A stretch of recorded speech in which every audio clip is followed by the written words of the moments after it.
Hi, and welcome to Military Illumination. My name is Gary. I will be your host. We're a simple podcast that have conversations about things the military doesn't want you to know. Ideally, this podcast is for anyone who's considering enlisting in the military, mainly high school students or someone 18 to 24. It'll also be beneficial to someone maybe who's already in the military or a family or friend of a person considering joining the military. Why?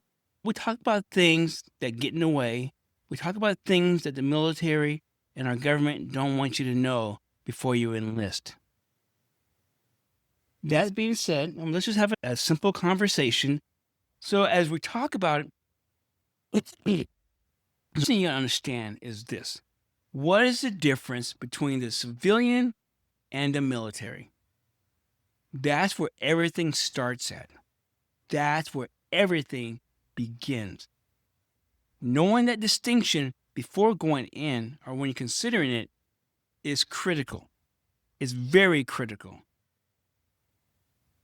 In a nutshell, real basically, look at two things. On your left side is going to be your civilian side. Let's say the military, right? It's an organization, a government organization that has I can't put it. They're not held accountable. Okay? Whatever they want to do, they can do inside this umbrella of the military. Imagine you open the door, walking inside, and whatever they want to do to you, there's no rules. There's no rules. Okay? The Ferris Doctrine, I talked about before, there's no rules. The bottom line, I'm going to keep going on. There's no rules. But the Ferris Doctrine, they can do whatever they want to you. Autonomy is self-governed. They can control, they can rule however they want to. There's no accountability. One government agency cannot tell another government agency what to do. Those were the words of Patty Murray's cases. That was by someone that was in her chain of command higher than her. Mainly, yes, your commanders. Okay, yes, your platoon leaders. So people say, okay, that's not no big deal. It's 13%, right? When you consider maybe 100,000 women are in, 13% is almost 13,000. If my math is correct. If not, don't hate me. What does that look like? That looks like a basketball game, an NBA basketball game at full capacity.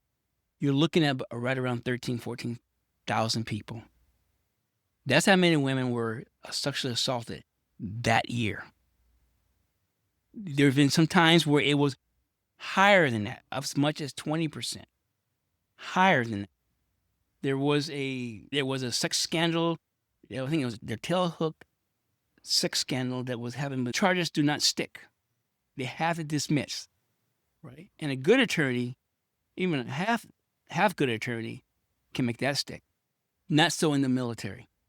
Not so in the military. What you understand is this. There's no accountability. You're in. You're doing a great job. There's no problem. Oh, my goodness, I forgot. You pushed away your commander who wanted to have sex with you. Okay? Now what? Oh, you were about 2 minutes late for your reporting, let's say your muster or your attendance, your formation as a military. They call them for different things. You were a couple minutes late. Guess what? You failed to report to duty. Yes. And there they got you. Do you see how that works? Or, in a case you're supposed to be doing a job and you missed a step. Oh, no problem. Just go back and fix that step or just fix what you had to fix. No.